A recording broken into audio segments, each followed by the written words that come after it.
empêche d'avancer, ce qui nous empêche de louer notre Dieu. On abandonne tout, Seigneur.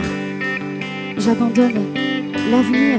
Dites-le, j'abandonne l'avenir de ma famille entre tes mains. J'abandonne l'avenir de mes enfants. J'abandonne l'avenir de mon couple. J'abandonne l'avenir de mes études. J'abandonne l'avenir de mon travail entre tes mains. J'abandonne tout entre tes mains ce matin. Parce que nous louons, nous adorons un Dieu qui peut faire au-delà de ce que nous pouvons imaginer, penser ou faire. Alléluia, Jésus.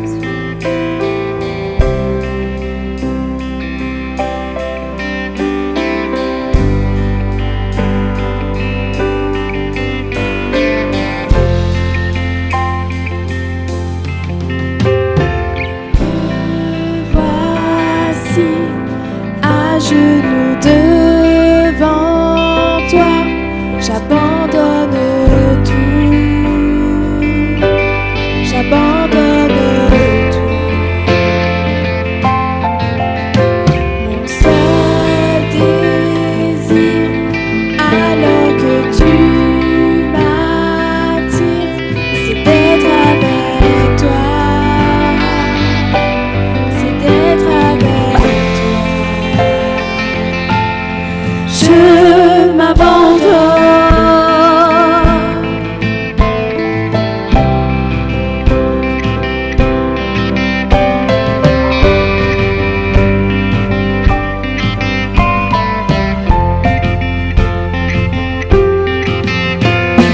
Par ta grâce, viens inonder mon âme. J'ai besoin de toi. J'ai besoin de toi. Les bras ouverts, tu entends ma prière. Parle à mon cœur, parle à mon cœur. Je m'abandonne, je m'abandonne. Je veux te connaître plus, je veux te connaître plus. Je m'abandonne, je m'abandonne.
veux tout abandonner entre tes mains encore ce matin, Seigneur.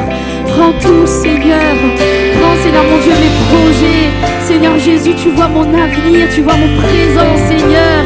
Manifeste-toi encore dans ma vie et dans mon cœur, Seigneur Jésus. J'ai besoin de toi chaque jour, chaque instant de ma vie encore, Seigneur. Manifeste-toi, nous avons besoin de toi, Jésus. Nous abandonnons tout entre tes mains encore ce matin. Alléluia, Jésus.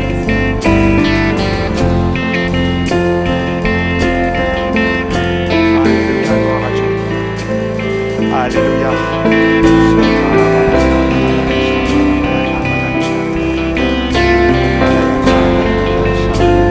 Alléluia ce matin. Est-ce qu'on peut élever nos voix ensemble, frères et sœurs? Est-ce qu'on peut juste élever nos voix ensemble, comme un corps, comme une âme, comme une personne, dire Seigneur, on veut plus de toi ce matin. On est venu dans ce lieu, pas juste pour passer un culte, mais parce qu'on veut ressortir de ce lieu enrichi, fortifié.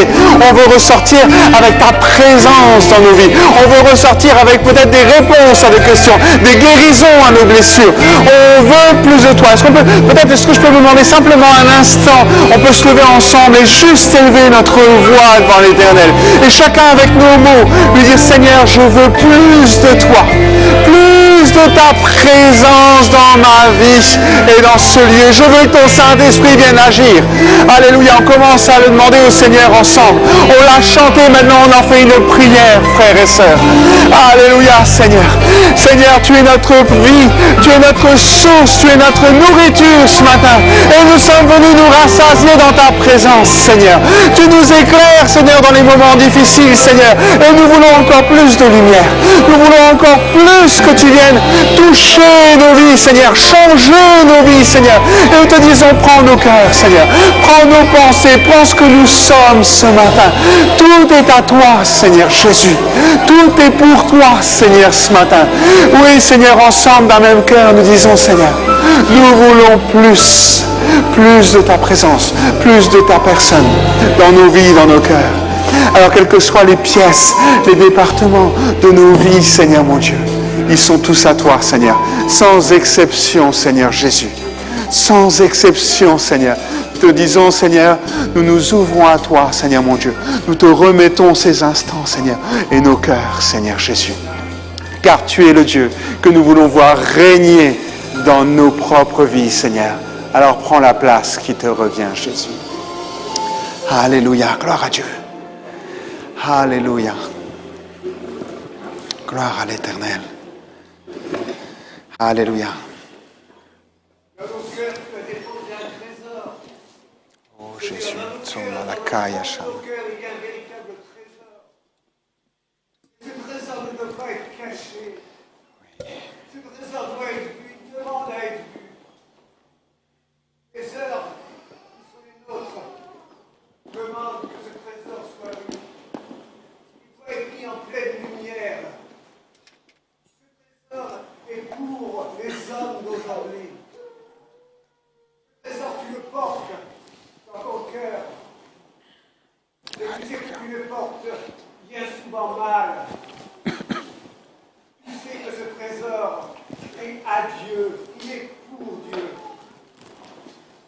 Ce trésor n'est pas pour toi, il est pour ceux qui t'entourent.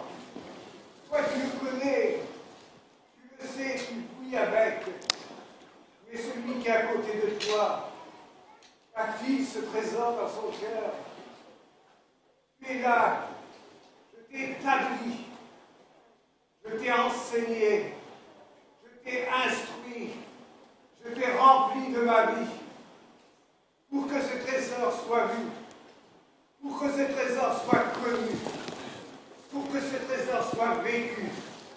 Alors porte ce trésor, mon enfant, porte-le, que le monde voit qu'il y a un trésor caché qui doit être vu.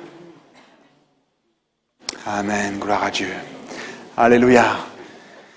Voilà, bonjour à tous ceux qui nous rejoignent par les réseaux sociaux, par Internet. On est content de vous retrouver encore ce matin. Et bien sûr, bonjour à tous ceux qui sont présents là ce matin. Est-ce que vous avez pu faire un petit coucou à quelqu'un ce matin?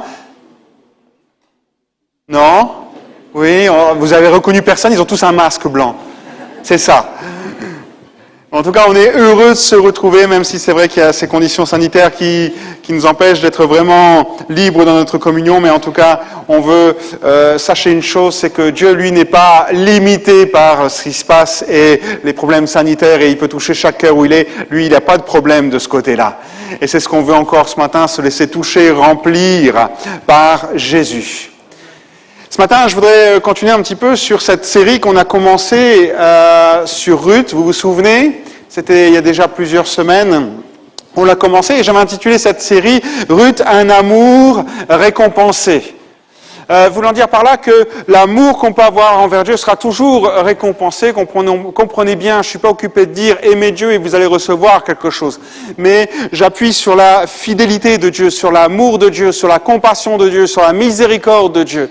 Et notre attachement envers la personne de Dieu amène à vivre ces choses-là.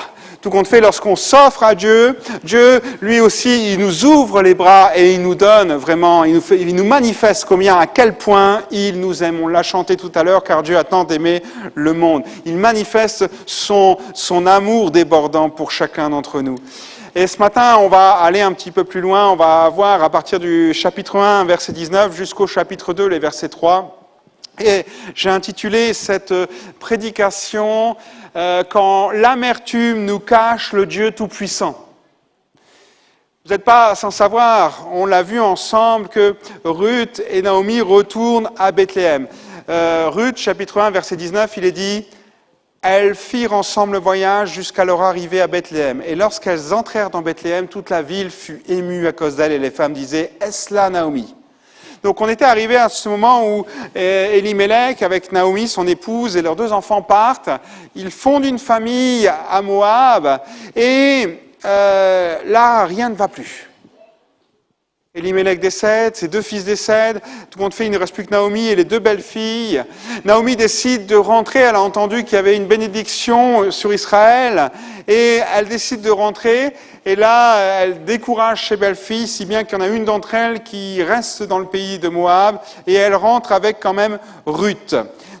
Et elles arrivent donc à Bethléem.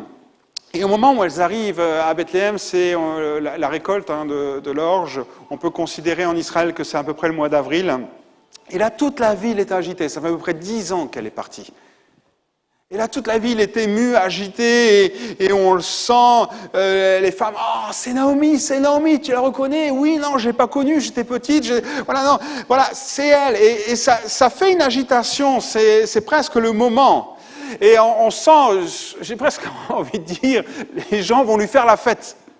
Ça avait commencé, on n'a pas vu quelqu'un depuis longtemps, qu'est-ce qu'on fait? On le prend dans les bras, qu'est-ce que tu deviens? Et comment ça s'est passé, etc.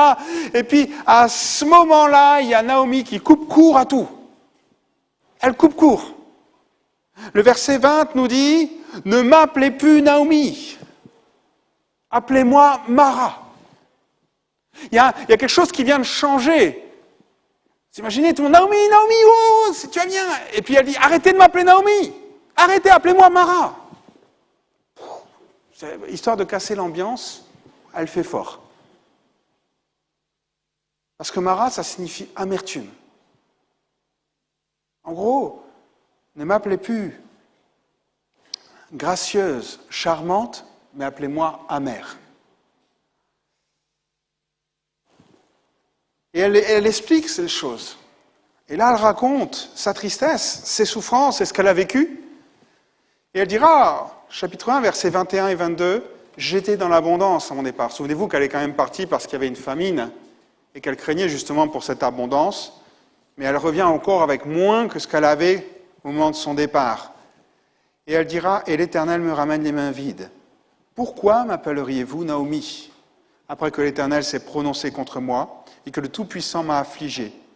Ainsi revient du pays de Moab Naomi et sa belle-fille Ruth la Moabite. Elles arrivèrent à Bethléem au commencement de la moisson des orges. » Appelez-moi Mara. Mara signifie amertume. Qu'est-ce que c'est que l'amertume? On entend souvent parler, c'est une émotion qu'on peut voir, qu'on peut ressentir, et je pense qu'on l'a tous vécu à un moment ou un autre. L'amertume trouve ses origines en général dans un sentiment d'injustice. le sentiment d'avoir été dupé, d'avoir fait une mauvaise expérience. C'est un peu ce moment où vous êtes au travail, il y a une promotion, un poste qui se présente, vous bossez dur pour l'avoir, vous investissez à 200%, vous êtes sûr d'avoir tout donné pour ça, et au dernier moment, on choisit un petit jeune qui vient d'arriver, qui n'a aucune expérience, qui n'a pas donné tout ce que vous avez donné à l'entreprise pour prendre cette place-là. Et là, vous avez le sentiment d'être trahi. Et là, il y a de l'amertume qui va commencer, qui peut grandir, qui peut venir. L'amertume vient parce qu'on a abusé de votre confiance, on vous a trompé, on vous a offensé, ou même des mauvais traitements. En gros, l'amertume répond à cette interrogation, on n'a pas le droit de me traiter ainsi. On n'a pas le droit de me considérer comme ça. Dans tous les domaines, que ce soit dans le couple, que ce soit au travail, même dans l'église, on n'a pas le droit de me traiter ainsi. Pour Naomi, le problème, il était très subtil, mais je pense que vous l'avez compris dans tout son discours. Naomi a une phrase, on l'a lue ensemble. Au verset 21, elle dit « Le Tout-Puissant m'a affligé ». Son problème à Naomi, c'est qu'elle est amère. Et elle le dit, elle le reconnaît, mais elle est amère envers Dieu. Et il y a quelque chose d'assez surprenant, c'est le terme qu'elle emploie pour désigner Dieu, parce qu'elle pourrait dire des tas de mots, elle pourrait dire Yahvé, elle pourrait dire Adonai, elle pourrait dire... mais elle utilise le Tout-Puissant. Et là, si on fait un petit peu cette recherche, on dit, quelle est la première fois où le terme El Shaddai, Dieu Tout-Puissant, est apparu dans la Bible ? Est-ce que vous avez une idée ? Je vous laisse réfléchir, et je vous dis que c'est dans la Genèse. C'est avec un personnage qu'on connaît tous très bien, qui est le père d'Israël, qui a vécu, qui a eu ses enfants très tardivement. Abraham. Genèse 17, verset 1, il est dit, « Lorsqu'Abraham fut âgé de 99 ans, l'Éternel apparut à Abraham et lui dit, « Je suis le Dieu Tout-Puissant, El Shaddai. Marche devant ma face et sois intègre. » Alors, je vais vous refaire un petit peu cette phrase de Naomi, et on va lire entre les lignes ce qu'elle occupait de dire. Le Tout-Puissant m'a affligé. Elle est occupée de dire à tout le monde, en utilisant ce terme-là, celui qui est le Tout-Puissant, celui qui a donné des enfants dans la vieillesse d'Abraham à un moment où c'était impossible, n'a pas fait l'impossible pour moi et il m'a repris mes enfants. C'est ce qu'elle est en train de dire lorsqu'elle parle de ce Tout-Puissant, du Dieu Tout-Puissant. Tout compte fait, celui à qui il peut tout faire, à qui rien n'est impossible, il n'a pas fait l'impossible pour moi comme il l'a fait pour Abraham. Le terme qu'elle emploie n'est pas anodin. J'essaie de vous faire rentrer un petit peu dans le personnage de Naomi. J'essaie de vous faire comprendre l'amertume qui est là au fond d'elle-même. Il aurait pu faire quelque chose, parce qu'il est le Dieu Tout-Puissant. Et il ne l'a pas fait. C'est le discours, bien sûr, de Naomi. Et là, il y a ce sentiment d'injustice. Il l'a fait pour Abraham, il ne le fait pas pour moi. Ce sentiment mince, moi aussi, j'y avais le droit. Pourquoi il m'a traité ainsi ? Pourquoi il a permis ça ? Puis là, vous savez, quand l'amertume prend sa place, elle va commencer à se manifester. Et là, ça va être de la colère, du ressentiment qui sont liés à ces blessures. On voit le peuple d'Israël, lorsqu'il est en captivité en Égypte, avoir de l'amertume.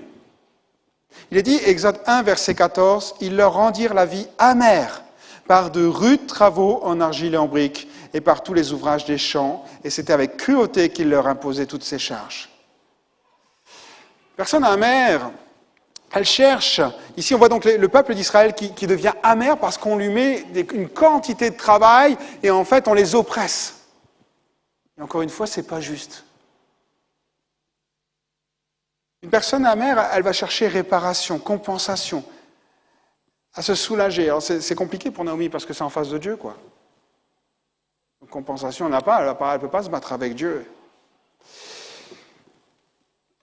L'amertume, c'est aussi...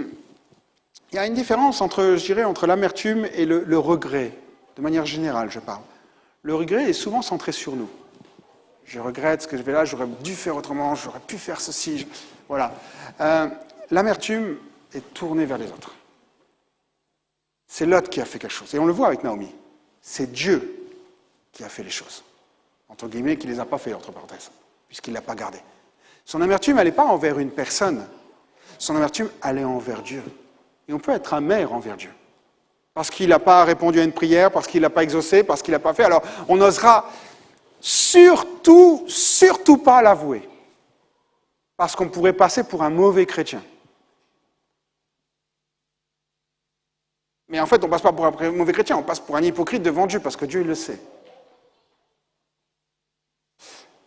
Mais c'est ça, l'amertume est toujours tournée vers quelqu'un qui nous a fait du mal, et à qui, tout compte fait, on en veut, une colère et un ressenti. Pour Naomi, c'était Dieu, c'était lui qui était responsable de sa vie, c'est lui qui l'a rendue amère. Ruth 1, verset 13, il dira « Car à cause de vous, je suis dans une grande affliction, de ce que la main de l'Éternel s'est étendue contre moi. » Elle ne dit pas « J'ai fait ça ou il s'est passé ça. » Non, c'est Dieu. Dieu qui a fait ça. Ruth 1, verset 20, « Car le Tout-Puissant m'a rempli d'amertume. » Montrant par là que c'est lui qui est à l'origine. C'est lui qui l'a rempli. Et qui a mis ses sentiments en elle, par les circonstances, bien sûr. En gros, elle parle de Dieu comme celui qui lui a tout pris. Et que sa situation est sans espoir, et entre guillemets, elle a tellement tout perdu qu'elle ne peut plus rien perdre de plus. Ça, c'est le ressentiment de l'amertume. C'est le ressentiment de Naomi, ça peut être aussi notre ressentiment. Mais regardons un petit peu ce que produit l'amertume dans une vie. Parce que là, aujourd'hui, c'est des mots. Qu'est-ce que ça produit ? Ça produit, l'amertume, c'est un poison. D'accord ? On sait tous ce que c'est que quand quelque chose est amer, voilà, c'est pas agréable, mais dans le sens amer, c'est vraiment poison. Hébreux 12, verset 15 nous dit ceci. Veillez à ce que nul ne se prive de la grâce de Dieu, à ce qu'aucune racine d'amertume poussant des rejetons ne produise du trouble et que plusieurs n'en soient infectés. Ce verset nous montre plusieurs conséquences de l'amertume sur une vie. La première chose qu'il dit, et qu'on va voir ensemble, c'est que c'est un poison qui se répand. Des racines. Je ne sais pas si vous avez déjà vu les racines. Il y a deux caractéristiques des racines. Premièrement, on ne les voit pas pousser. Ça pousse doucement, et c'est peut-être là justement où c'est dangereux, parce qu'on ne les voit pas pousser. Mais ça pousse. Et l'amertume, c'est pareil. Si on n'en prend pas conscience, ça pousse. Ça pousse. Ça pousse. Et en même temps, je pense, ça pousse doucement, subtilement, mais je pense qu'on a tous vu des racines soulever des routes, éventrer des murs. Parce que des racines, quand ça pousse, il n'y a pas grand-chose qui les arrête. Ça pousse doucement, on se dit on a le temps, mais au bout d'un moment, on va aller chercher les racines. Et elles sont capables de tout enlever.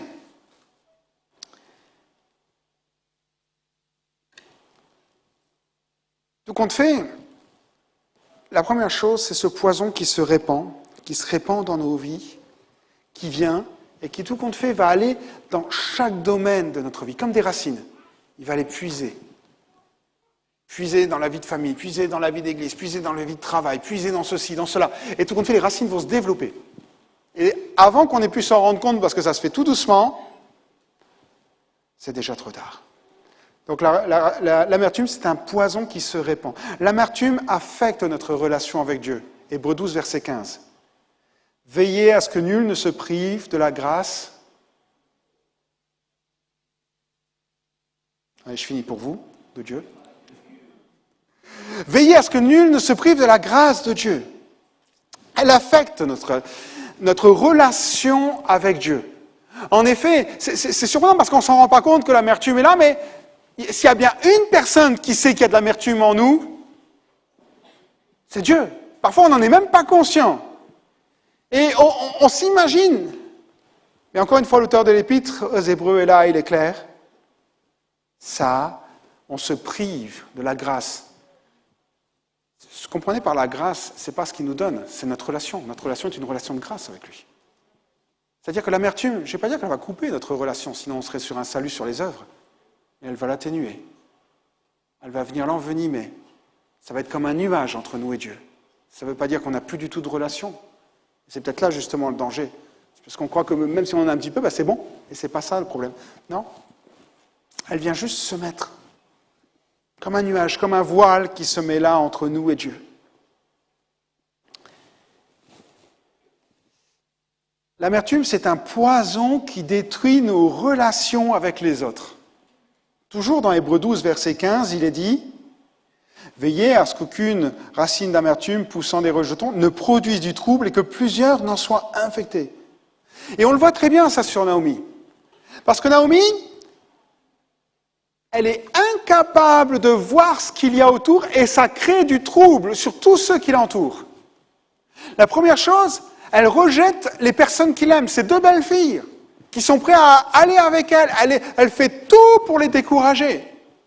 Elle ne voit pas l'affection de sa belle-fille Ruth. Et auquel point elle est capable, elle veut l'aider. Elle ne voit pas l'accueil qu'on lui réserve quand elle arrive à Bethléem. Non. L'amertume, ça empoisonne nos relations. Et j'ai même envie de dire, encore une fois, parce que c'est très insinueux, sans qu'on s'en rende compte. Sans qu'on s'en rende compte, il y a des relations qui se brisent, il y a des gens qui, parce que tout compte fait, ils sont troublés aussi. Ne produisent du trouble et que plusieurs en soient infectés. C'est comme si c'était, vous savez, les mauvaises plantes, il y en a une qui arrive, vous pouvez faire ce que vous voulez. Je me souviens, à une époque, j'avais des petits trèfles, et un jour, quelqu'un m'a dit « ces petits trèfles-là, il ne faut surtout pas que tu les gardes, tu verras. » Alors, j'ai pris mon décapeur thermique et la petite zone qu'il y avait dans mon jardin, je l'ai fait. Mamma mia, ça n'a servi à rien du tout. Tout était brûlé, mais quelques mois après, tout repoussait déjà. Et pourtant, j'avais fait fort. Et c'est ça, l'amertume, c'est ça. Ça se répand. Et ça se répand et ça touche ceux qui sont autour de nous, ceux qu'on aime et ceux qui nous aiment. Soit ça les trouble et ils s'écartent, soit au contraire, ils sont touchés et ils vont se laisser eux aussi empoisonner. Tout compte fait, l'amertume, c'est un poison qui empêche de profiter de la vie. Ruth 1, versets 11 à 13, et au verset 12 plus particulièrement, lorsqu'elle discute avec ses filles, elle dira « Et même si je disais, il y a de l'espoir pour moi », elle voit la vie en noir, Naomi. Il n'y a plus rien qui va. Il n'y a plus rien qui va pour elle. C'est comme si toute sa vie, c'était devenu un poison. Et c'est ça, si on garde durablement nos ressentis, nos colères, nous créons cette rancœur et elle nous empoisonne. Et ça nous empêche de profiter de la vie parce qu'on reste concentré sur ça. Et entre parenthèses, on reste concentré comme Naomi. Elle reste concentrée sur le Dieu qui l'a puni. On reste concentré sur la personne qui nous a punis ou qui nous a négligés ou qui a été injuste. Elle empêche toute chose. Parfois, on peut même dire que l'amertume fait plus de dégâts que l'injustice qu'on a subie. Elle fait plus de dégâts dans nos vies que l'injustice que l'on a subie. Et je finis avec une dernière chose dans ce verset, Hébreux 12, verset 15. Veillez à ce que nul ne se prive de la grâce de Dieu. Je m'arrête juste là, je veux juste rester sur ce mot, veiller. La chose, le conseil que l'auteur de l'Épître aux Hébreux dit, c'est pas retirez-la, enlevez-la. Il dit prenez-la dès le départ, veillez dès le départ, parce que c'est un poison qui va se répandre et quand c'est dans une vie, c'est très compliqué à l'arracher. Ça fait beaucoup de dégâts. Veillez. Il ne dit pas vous ne vivrez pas d'injustice, vous serez toujours heureux, ça ira toujours bien parce que vous êtes ancré en Jésus et il vous protégera. Il ne dit pas ça. Il ne dit pas vous ne serez jamais blessé. Il dit mais lorsque ça vous arrivera, faites attention. Parce que c'est au début que ça se canalise. Après, c'est trop tard. Pas trop tard. C'est jamais trop tard avec Dieu. Tout compte fait, ce qu'il est occupé de dire, c'est marrant parce que le mot veiller, c'est le mot épiscopos. Le verbe. Montrant par là, vous savez, ce qui a donné ancien, surveillant, ou j'aime dire veillant sur. C'est la même chose. C'est le même mot. Il vaut mieux prévenir avec l'amertume que la laisser prendre place. Alors, comment sortir de l'amertume? J'aime Naomi, j'aime sa franchise. Je vous dis que parfois, qui d'entre nous, on aurait le courage de dire je suis amer contre Dieu, j'en veux à Dieu de ce qu'il m'a fait. Parfois, dans notre cœur, c'est comme ça. Parfois même, on se le cache à soi. Mais Naomi, elle ne le cache à personne. Elle arrive dans le village à Bethléem, elle dit, « Ok, Dieu m'a rendu comme ça, maintenant je suis amère. » Je dis, ça met l'ambiance, mais elle ne cache pas son état d'âme. Elle reconnaît le changement qui s'est opéré en elle. Elle reconnaît que la charmante, la gracieuse Naomi est devenue Mara qui est amère, amertume. Et je pense que la première chose, lorsqu'on veut sortir, ou bien même ne pas rentrer, ou ne pas laisser ces choses-là se développer dans notre vie, c'est reconnaître où on en est. C'est savoir faire un inventaire. Savoir dire, Seigneur, sonde mon cœur, regarde si je suis sur une bonne voie, ou sur une mauvaise voie. Pour elle, c'était clair. Elle était amère. Prenons un autre texte aussi qui nous parle d'amertume. Exode 15, versets 23 jusqu'au verset 27. Ce moment où le peuple est en Israël et il est conduit, je vous précise un peu la chose, vous le savez tous, mais il est conduit par la nuée. D'accord ? C'est-à-dire que Dieu marche devant, de manière symbolique, spirituelle, et le peuple suit. Et Dieu dit, on va là, on va là, on va là, on lève le camp maintenant, on part là, on s'installe là pour quelque temps, etc. Et ça se passe comme ça. Et remarquez ce qui se passe. Ils arrivèrent à Mara, mais ils ne purent pas boire l'eau de Mara, parce qu'elle était amère. C'est pourquoi ce lieu fut appelé Mara. Le peuple murmura contre Moïse en disant, que boirons-nous ? Moïse cria à l'Éternel, et l'Éternel lui indiqua un bois qu'il jeta dans l'eau, et l'eau devint douce. Ce fut là que l'Éternel donna au peuple des lois et des ordonnances. Et ce fut là qu'il mit à l'épreuve. Si tu écoutes attentivement la voix de l'Éternel, ton Dieu, si tu fais ce qui est droit à ses yeux, si tu prêtes l'oreille à ses commandements, si tu observes toutes ses lois, je ne te frapperai d'aucune maladie dont j'ai frappé les Égyptiens. Car je suis l'Éternel qui te guérit. Ils arrivèrent à Élim, où il y avait 12 sources d'eau, 70 palmiers. Ils campèrent là, près de l'eau. On comprend bien ici que le peuple arrive, donc il est dans un désert. Symboliquement, un désert, c'est un moment d'épreuve. Difficile, compliqué. Il est conduit par Dieu et Dieu l'amène à une source qui est amère. Comprenez que l'eau n'est pas buvable. D'accord ? Dans un désert, c'est quand même embêtant quand l'eau n'est pas buvable. Hein ? Et lorsqu'on lit le passage, qu'est-ce qu'il est dit ? Ce fut là que Dieu le mit à l'épreuve. En gros, c'est comme si Dieu disait, bon, faites vos preuves maintenant. Qu'est-ce que vous avez appris de tout ce temps-là ? À mes côtés. Qu'est-ce que vous avez appris jusqu'à maintenant ? Est-ce que vous avez appris que je peux délivrer, je peux changer les choses ? Comment vous allez réagir ? Est-ce que vous allez laisser le côté charnel de côté et vous tourner vers moi ? Voilà. Il y a un moment où ils sont éprouvés. Où éprouver, c'est faire ses preuves. Mais pas faire ses preuves devant les hommes, ça c'est inutile. C'est faire ses preuves devant Dieu. Et Dieu, c'est comme s'il disait, allez, je sais pas moi, 1, 2, 3 millions de personnes, je ne sais pas combien ils étaient à ce moment-là. Il dit, on va voir où vous en êtes. On va voir où vous en êtes. Et il les amène devant une source d'eau, ils sont contents, ils goûtent, elle n'est pas bonne.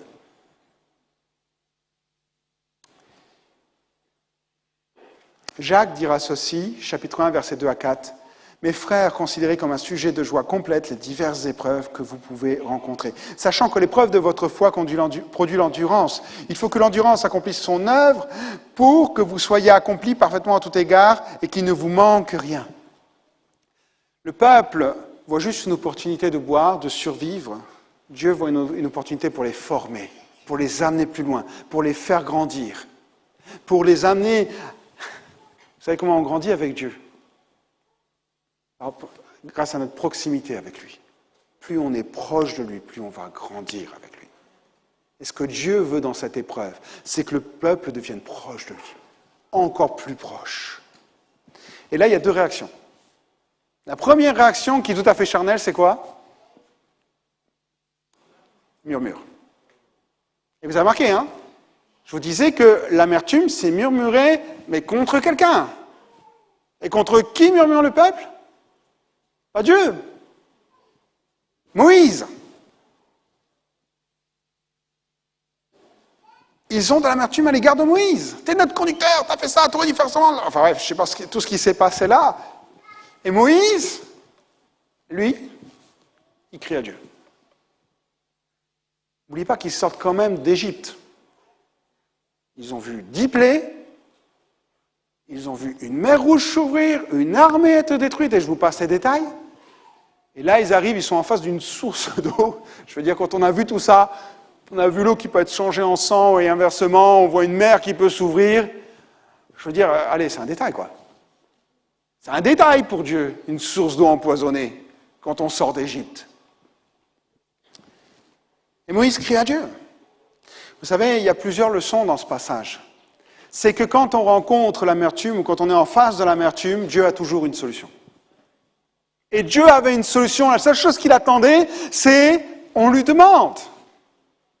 Et à ce moment-là, lorsque Moïse a demandé, il a dit, tu prends les morceaux de bois qui sont là, tu le mets dans l'eau et tu verras, tout rentrera dans l'ordre. Waouh! La deuxième leçon qu'on peut voir, c'est que Dieu est capable de transformer l'amertume en douceur, montrant par là que la vie peut changer de goût. La vie, tout simplement, qu'on traverse, peut changer de goût. Et je vais même plus loin, montrant par là aussi que Dieu veut maintenir sa relation avec nous. Il veut notre bien, notre bonheur. Et lorsque ce problème est réglé, on va dire ça comme ça, lorsque la source d'eau retrouve toute sa douceur, quelles sont les consignes? Vous allez vous sanctifier, vous allez prendre du temps, vous allez... Sous-entendu, maintenant, venez à moi. J'aime Dieu, aucun jugement contre le peuple. Dès que ça s'est réglé, il les prend et dit, allez, vous allez vous consacrer. Comme si on va prendre du temps. C'est dans l'Ancien Testament, mais les mots sont là.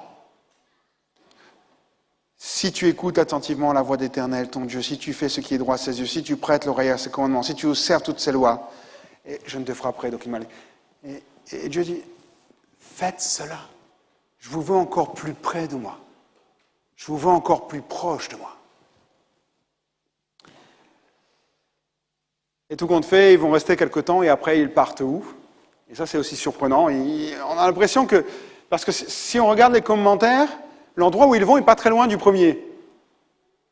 Mais le premier endroit c'est une source amère, le deuxième c'est 12 sources d'eau. Bonne, l'abondance quoi. Ils passent par l'épreuve pour arriver dans l'abondance de la bénédiction. Et parfois, on n'imagine pas. Si on reste planté devant Mara, si on reste là, on ne pourra jamais aller au lieu des 12 sources.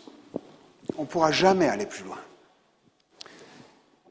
Concernant Naomi, il y a quelque chose qui me fait plaisir, si je peux dire ça, que j'apprécie beaucoup. C'est que Naomi, malgré son comportement, malgré ses accusations, et remarquez, vous savez, l'année passée, on avait regardé Job.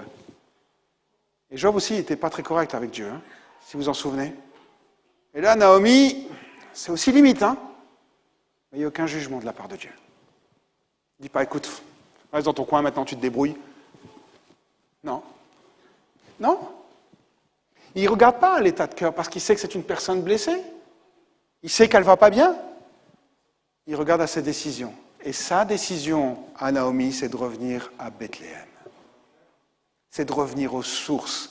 C'est de revenir à la maison du pain. Et tout commence par là, frères et sœurs. Lorsqu'on sent ces sentiments qui montent en nous, l'intention, c'est Seigneur, je veux revenir aux sources. Je veux revenir à la maison du pain. Je veux revenir à celui qui est le pain de vie. Je veux revenir à Jésus. Et là, il va se passer quelque chose. Ruth 2, verset 3. Il est dit, en parlant de Ruth, elle alla glaner dans un champ derrière les moissonneurs. Écoutez bien ceci. Juste cette petite phrase. Et il se trouva par hasard, le hasard fait bien les choses, que la pièce de terre appartenait à Boaz, qui était de la famille d'Élimélec. Ok, on rigole tous. Parce qu'on a l'impression d'être dans un conte de fées. C'est le hasard. Non. Le hasard, c'est la rencontre d'un ensemble de circonstances sans lien de causalité entre elles. Et j'aimerais vous dire, Dieu est souverain sur le hasard. C'est même sa spécialité. Il le contrôle, il s'en sert pour réaliser ses desseins. Une artiste disait un jour, j'avais beaucoup aimé cette citation, disait « Le hasard est le moyen de transport qu'emprunte Dieu pour voyager incognito. Je le répète, hein? Le hasard est le moyen de transport qu'emprunte Dieu pour voyager incognito. Mais quand le hasard s'écrit avec un grand D, pour Dieu, eh bien les choses bougent, les situations changent. L'action de Dieu est très discrète. Peut-être discrète parce que Naomi est incapable de la voir, mais elle est présente, elle est réelle. Il est en action. Dieu agit en se servant des circonstances. Même si pour Naomi, quand elle revient là, elle n'a aucun espoir, elle ne voit rien. Frères et sœurs, le fait que Ruth aille dans ce champ, le fait qu'elle rentre à la moisson des orges, le fait que Ruth aille dans ce champ, ce n'est pas le hasard. C'est l'œuvre du Saint-Esprit. Je voudrais conclure avec vous et lire avec vous ce passage, Ruth 2, chapitre 2, verset 20, où il est dit « Naomi dit à sa belle-fille, qu'il soit béni de l'Éternel, qui se montre miséricordieux pour les vivants, comme il le fut pour ceux qui sont morts. » C'est Naomi qui parle, hein? On a un sentiment, qu'est-ce qui s'est passé, Naomi? Cet homme est notre parent, lui dit encore Naomi, il est de ceux qui ont sur nous le droit de rachat. C'est le verset central du livre de Ruth. C'est le moment où Naomi réalise que les choses vont changer. C'est le moment où l'espoir reprend sa place. C'est le moment où elle ouvre les yeux et elle voit que Dieu ne l'a pas abandonnée, que Dieu ne l'a pas condamnée, qu'elle n'est pas destinée à vivre une vie d'errance, blessée, meurtrie, malheureuse. C'est le moment où elle est en train de discerner l'action de Dieu. Et quels que soient les sentiments par lesquels on passe, à partir du moment où on aura décidé de retourner aux sources, on peut être sûr que Dieu va commencer à agir, qu'il va commencer à remplir, à, je dirais, où le hasard, avec un grand D, va commencer son action. Naomi est un exemple qui nous encourage à persévérer dans la foi, dans les moments critiques, dans les moments difficiles, dans les moments qui peuvent être des moments d'injustice, où on se sent lésé par des situations, des personnes, quoi que ce soit.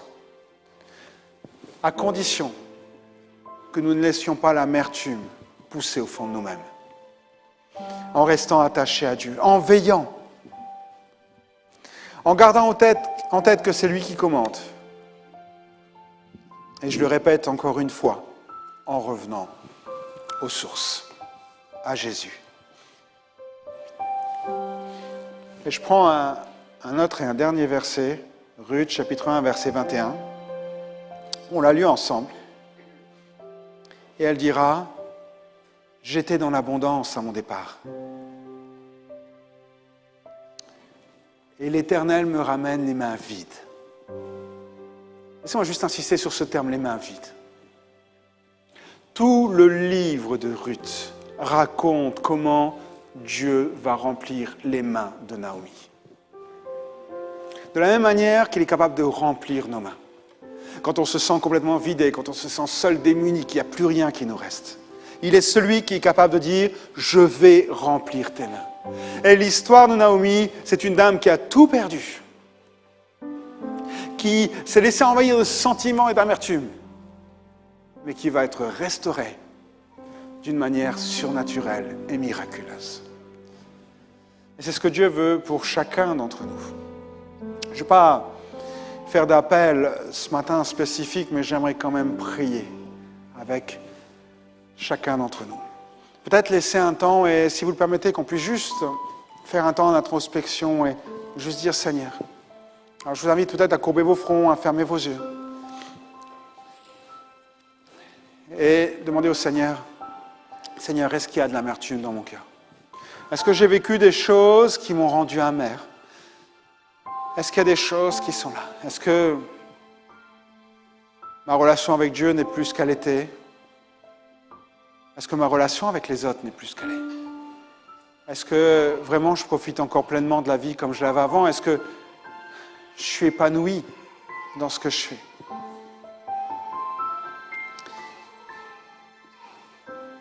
Juste un moment où on se pose des questions.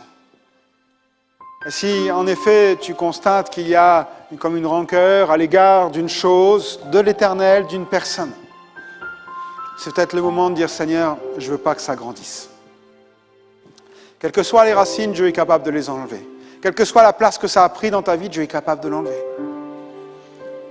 Seule chose qu'il faut que tu fasses, c'est revenir à la maison du pain.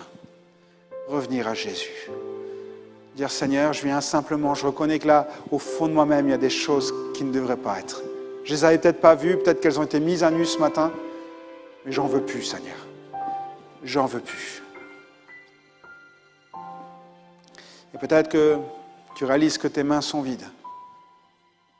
Mais je te dis une chose, si ton cœur est sincère ce matin, Dieu va remplir tes mains. Pendant juste quelques instants, et si tu sens qu'il y a des sentiments ou des ressentiments, de la rancune, de l'amertume, demande juste à Dieu de venir t'aider. Ça peut être une prière silencieuse, une prière à voix basse, comme tu le veux, mais on garde les yeux fermés et on se concentre sur nous-mêmes. Décris-lui juste ta situation. Dis-lui juste, Seigneur, j'ai besoin que tu m'aides pour ça. Alléluia, Seigneur.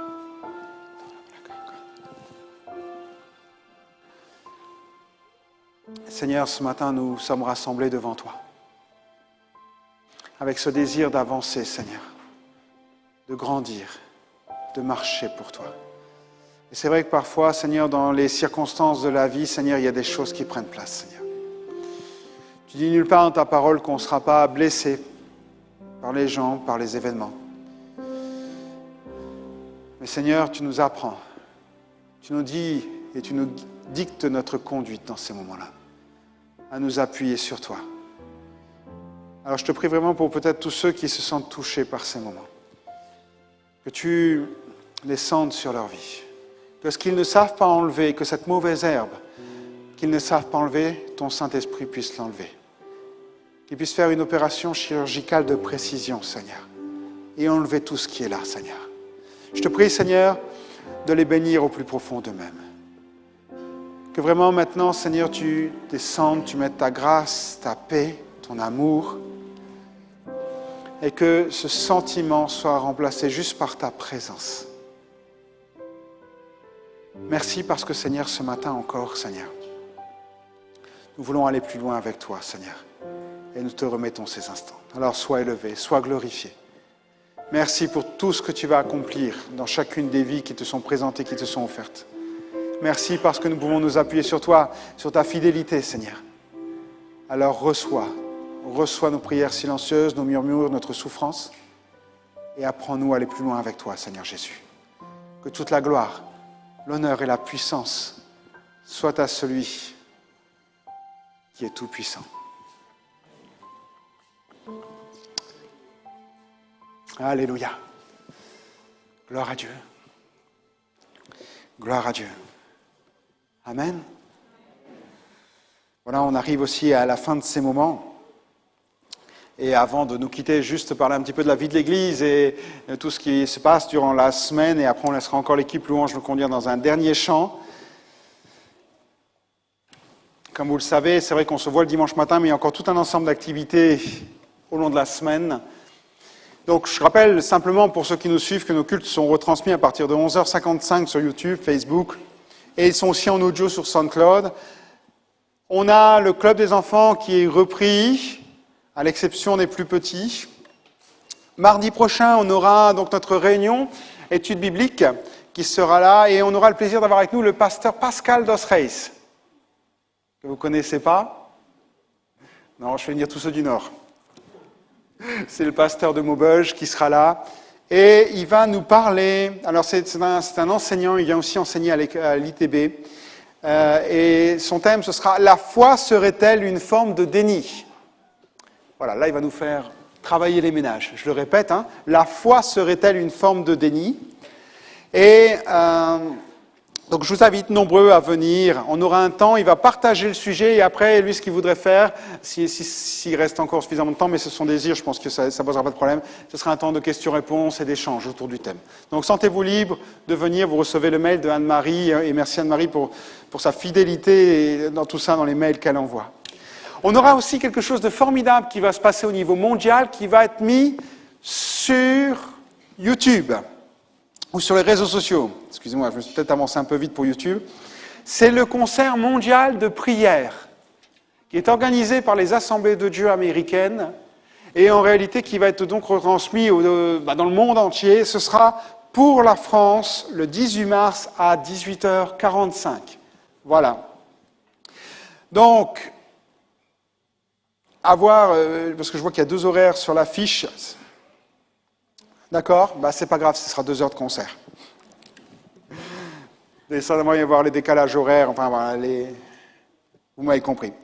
Donc je rappelle que chaque semaine, nous avons nos études bibliques. Les ailes de la foi se réunissent le mercredi, le jeudi, il y a la réunion pour Oloron sur Zoom aussi. Vous pouvez y aller même si vous n'êtes pas d'Oloron, hein. Il n'y a aucun souci de ce côté-là. Le vendredi, nous avons la réunion de jeunesse tous les 15 jours. La prochaine, c'est le 19 mars, le club des enfants tous les dimanches.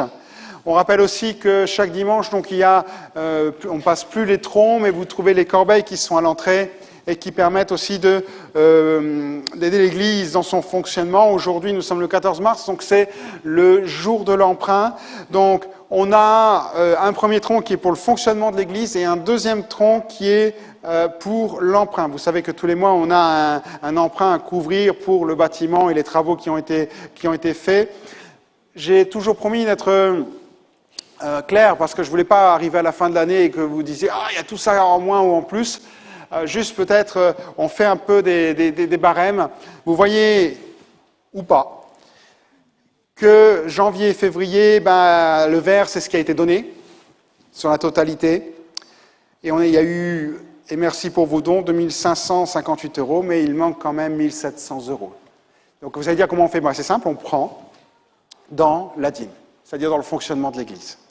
Ensuite, le mois de février, il y a eu juste, si je peux me permettre, 1575 € de collectés. Donc là, l'Église, au travers de la dîme, a pris 2700 €. Vous remarquez qu'on est un peu moins en dessous de la moitié des mensualités aujourd'hui. Donc je mets ça sur votre cœur. Je mets ça sur votre cœur et que vraiment, Seigneur puisse vous conduire tout de suite avec vraiment une liberté et une générosité aussi.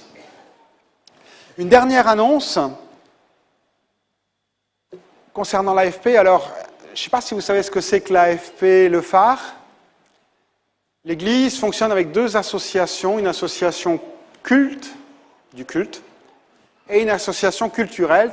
On dit souvent que le culte, c'est pour ce qui concerne les activités entre nous, à l'intérieur, mais le culturel, c'est pour tout ce qu'on fait sur l'extérieur.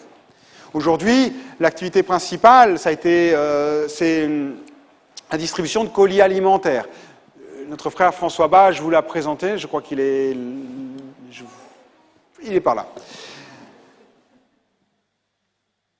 Mais on a aussi voulu répondre parce qu'au travers des différents CA qu'on a rencontrés, on a vu qu'il y avait un réel besoin parmi les étudiants.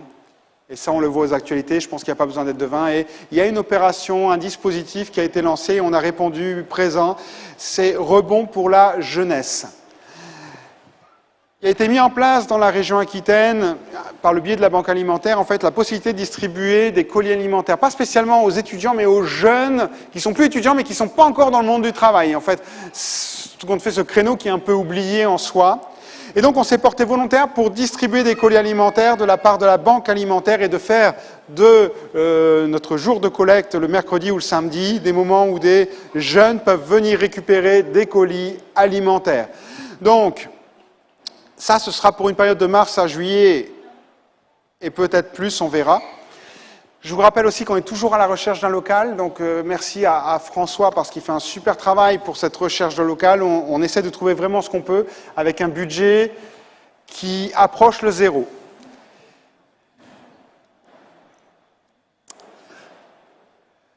Et une dernière annonce concernant l'AFP, on aimerait développer notre visibilité sur les Facebook ou un site Internet. Et on aimerait vraiment travailler là-dessus. Et je lance un appel. S'il y a des gens qui se sentent concernés, on en a parlé un petit peu, mais s'il y a des gens qui se sentent concernés, qui disent « Ok, je peux vous aider là-dedans. Je peux vous aider sur un Facebook, sur un site Internet, à développer quelque chose pour avoir de la visibilité, pour qu'on puisse tout simplement parler un peu plus de ce qui est fait à l'AFP et aussi préparer les autres projets parce qu'il y a d'autres projets qui arrivent en soi. On veut vraiment développer tout cela. Donc si vous êtes intéressé, si vous pouvez nous filer un coup de main ou vous pouvez nous aider, je vous invite aussi à venir me voir ou même à voir François qui est là-bas. Et à lui dire, voilà, je peux faire, ou bien même essayer de voir ce qui est faisable ou ce qui répond à nos besoins. Voilà, je pense avoir fait le tour des choses. On va, dans quelques instants, se quitter. Toujours pareil, on laisse l'équipe d'accueil nous conduire. Et puis pendant ce temps-là, ceux qui restent, ils ont le privilège de rester plus longtemps dans la louange. Alléluia. Je laisse toute la place.